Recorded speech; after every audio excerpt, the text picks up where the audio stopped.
اعوذ باللہ من الشیطان الرجیم بسم اللہ الرحمن الرحیم۔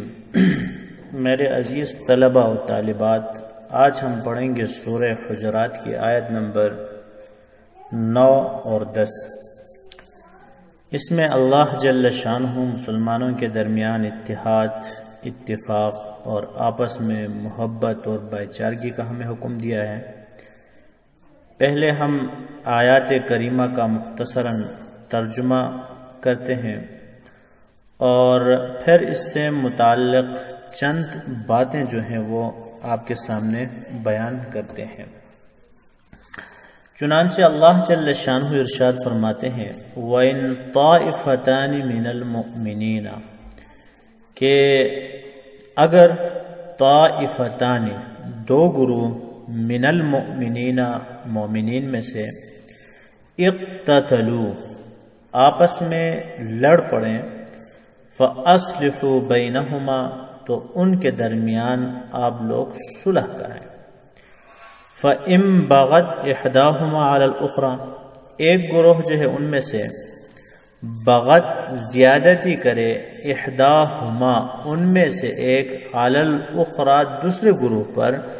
فقاتلوا التی تبغی تو آپ لڑیں اس گروہ کے خلاف،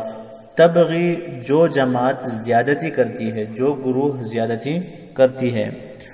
حتی تفیء الی امر اللہ، حتی یہاں تک کہ تفیء وہ لوٹ کر آئے، واپس آئے، الی امر اللہ اللہ تعالیٰ کے حکم کی طرف، یعنی انصاف کی طرف، عدل کی طرف۔ فَإِن فَاءَتْ اگر وہ گروہ جو ہے وہ لوٹ کر آئے، یعنی واپس آئے حق کی طرف، فیصلے کی طرف، عدل کی طرف، فَأَصْلِحُوا بَيْنَهُمَا تو ان کے درمیان صلح کرو، بالعدل عادل کے ساتھ، وَأَقْسِطُوا اور انصاف کرو۔ ان اللہ یحب المقسطین، بے شک اللہ تعالی انصاف کرنے والوں سے محبت کرتے ہیں۔ ان اللہ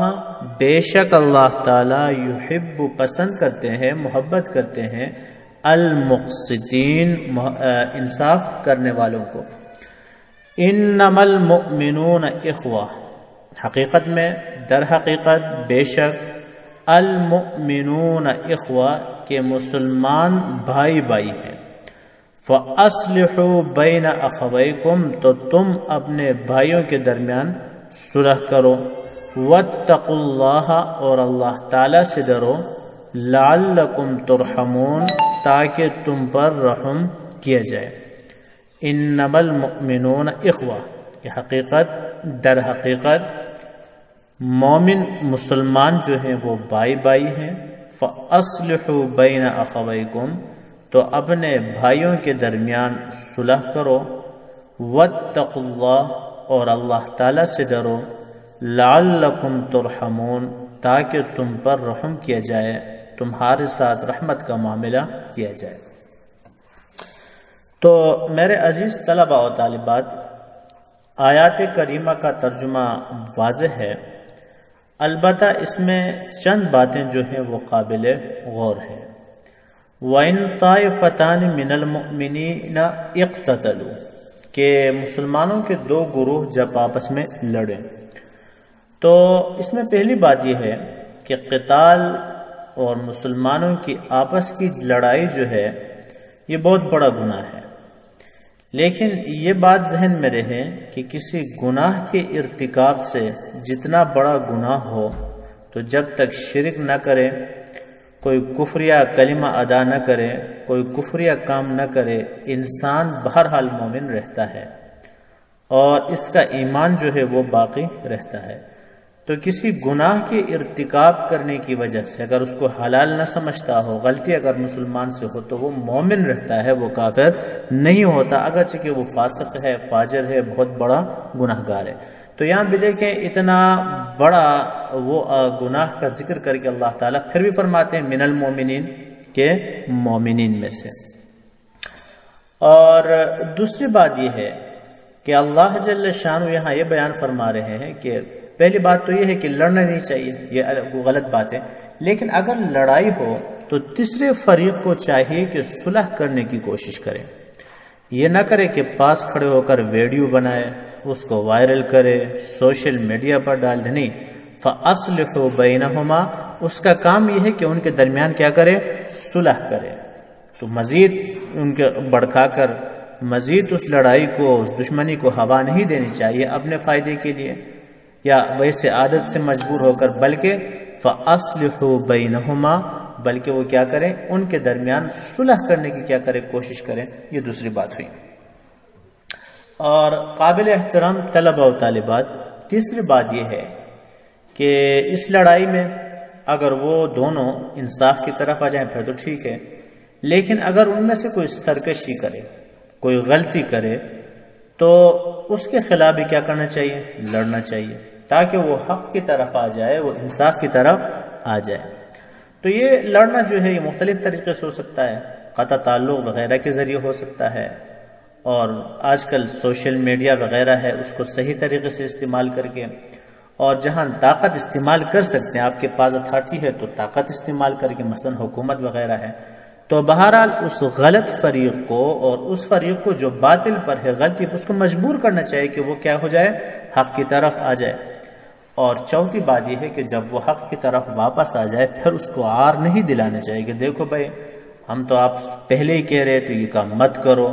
آپ نے کر لیا اور آج شرمندہ ہو کر واپس آئے گی، اس طرح باتیں نہیں کرنا چاہیے۔ یا اس لیے کہ پہلے انصاف کی طرف نہیں آ رہی تھی جماعت، لہٰذا ان کے خلاف فیصلہ کریں گے، یہ بات بھی غلط ہے کہ جب وہ توبہ کریں، واپس آ جائیں، فَأَصْلِحُوا بَيْنَهُمَا بِالْعَدْلِ وَأَقْسِطُوا، تو ان کے درمیان آپ فیصلہ کریں عدل کے ساتھ اور انصاف کے ساتھ۔ پھر اللہ تعالیٰ فرماتے ہیں ان اللہ یحب المقسطین، کہ اللہ جل شانہ انصاف کرنے والوں کو پسند کرتے ہیں۔ پھر آخر آیت میں پھر اسی کی مزید تفسیر ہے کہ مومن جو ہے وہ آپس میں بھائی بھائی ہیں۔ حدیث میں نبی اکرم صلی اللہ علیہ وسلم کا ارشاد ہے المؤمنون کجسد واحد ان اشتکا عینہ اشتکا کلو ان اشتکا رأسہ اشتکا کلو، کہ تمام مومن آپس میں کجسد واحد ایک جسم کی طرح ہیں۔ ان اشتکا عینہ اشتکا کلو، آنکھ میں درد ہو تو سارا جسم اس کو محسوس کرتا ہے۔ ان اشتکا رأسہ اشتکا کلو، سر میں درد ہو تو سارا جسم اس کو محسوس کرتا ہے۔ تو اسی طرح مسلمانوں کا آپس میں محبت ہونی چاہیے، ایک دوسرے کے دکھ درد کا احساس ہونا چاہیے اور ایک دوسرے کی تکلیف کا احساس ہونا چاہیے۔ نبی اکرم صلی اللہ علیہ وسلم نے ایک مرتبہ فرمایا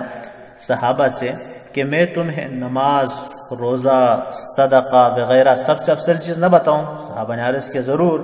نبی اکرم صلی اللہ علیہ وسلم نے ارشاد فرمایا کہ آپس کا حسن سلوک سب سے افضل ہے،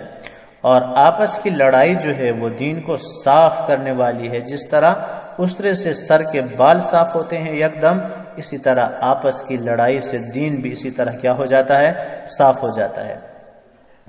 تو دنیا دار جو دین سے بے خبر ہیں ان کا کیا کہنا، لیکن بڑے بڑے دیندار، لمبی تسبیح پڑھنے والے، پہلی صف میں کھڑے ہونے والے اور حاجی حضرات ہر وقت آپس کی لڑائی میں مبتلا رہتے ہیں اور ایک دوسرے کے خلاف بغض، حسد، کینہ دل میں رکھتے ہیں۔ تو ہمیں حضور صلی اللہ علیہ وآلہ وسلم کے اس ارشاد کو غور سے دیکھنا چاہیے اور اب پھر اپنے دین کی فکر کریں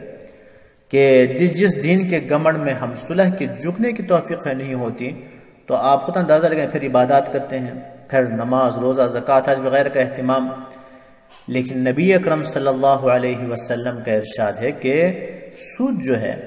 اس کے 70 سے زیادہ شق ہے۔ ان للربا 70 حوبا وایسرها ان ينكح الرجل امه، اور اس کا ادنا درجہ یہ ہے کہ انسان اپنی ماں سے نکاح کرے،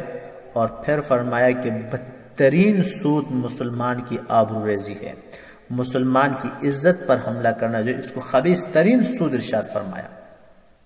اور ہم جب لڑائی کے زور پہ جب آتے ہیں، نہ مسلمانوں کی آبرو کی پرواہ کرتے ہیں، نہ ان کی عزت کی پرواہ کرتے ہیں، نہ اللہ تعالیٰ کے رسول کے ارشادات کا خیال رکھتے ہیں اور نہ اللہ تعالیٰ کے ارشادات کا خیال رکھتے ہیں۔ خود اللہ جل شانہ کا ارشاد ہے وَلَا تَنَازَعُوا فَتَفْشَلُوا، نزاع مت کرو ورنہ کم ہمت ہو جاؤ گے اور تمہاری ہوا اکھڑ جائے گی۔ تو آج کل ہم ہر وقت دوسروں کے وقار کو گھٹانے کی فکر میں رہتے ہیں۔ ذرا تنہائی میں بیٹھ کر غور کریں کہ ہم خود اپنے وقار کو کتنا صدمہ پہنچا رہے ہیں اور ان ناپاک اور کمینہ حرکتوں سے اللہ تعالیٰ کی نگاہ میں کتنے ذلیل ہو رہے ہیں۔ خیر دنیا کی ذلت تو اپنی جگہ ہے۔ نبی اکرم صلی اللہ علیہ وسلم کا ارشاد ہے، جو شخص اپنے مسلمان بھائی سے 3 دن سے زیادہ قطع تعلق رکھے، اگر اس حالت میں مر گیا تو سیدھا جہنم میں جاوے گا۔ اور دوسری حدیث میں ارشاد ہے کہ ہر پیر و جمعرات کے دن اللہ کے دربار میں بندوں کے اعمال پیش ہوتے ہیں۔ اللہ جل شانہ اپنے رحمت سے نیک اعمال کی بدولت مشرکوں کے علاوہ سب کی مغفرت کرتے ہیں، مگر جن دو کا آپس میں جھگڑا ہو تو ان کے متعلق ارشاد ہوتا ہے کہ ان کو چھوڑے رکھو جب تک صلح نہ ہو۔ اور اسی طرح دوسری حدیث میں ہے کہ ہر جمعرات اور پیر کو اعمال پیش ہوتے ہیں، اس میں توبہ کرنے والوں کی توبہ قبول ہوتی ہے، استغفار کرنے والوں کا استغفار قبول ہوتی ہے، مگر آپس میں لڑنے والوں کو ان کے حال پر چھوڑ دیا جاتا ہے۔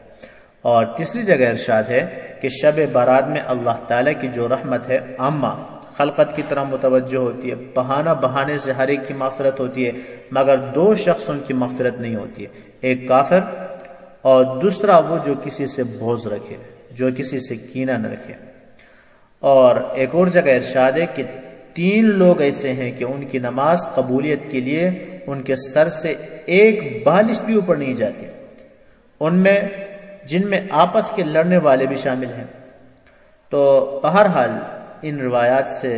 معلوم ہوتا ہے کہ آپس میں ایک دوسرے کے لیے بغض رکھنا، کینہ رکھنا، لڑائی کرنا، جو ہم اپنے آپ کو دیندار بھی سمجھتے ہیں، لیکن پھر بھی اگر دیکھیں کہ ہمارے مجالس، ہمارے مجامع، ہمارے تقریبات ان کمینہ حرکتوں سے لبریز ہیں۔ تو لہٰذا ہمیں صرف پڑھنا جو ہے وہ مقصود نہیں ہے۔ میرے عزیز طلبہ، آپ ایک مستقبل کی طرف جا رہے ہیں، آپ لوگوں کا ایک مستقبل ہے، تو یہ اچھی صفات یہ امتحان پاس کرنے کے لیے نہیں ہے، بلکہ اپنی زندگی میں ہم پیدا کرنے کی کوشش کریں کہ ہمارے دلوں میں دوسروں کے لیے محبت ہو، دوسروں کے لیے اثار کا جذبہ ہو، دوسروں کے لیے قربانی کا جذبہ ہو، صرف الفاظ نہ ہو، لفاظ نہ ہو، اور دوسروں کے لیے بغض، کینہ وغیرہ جو ہے وہ اپنے دل میں ہم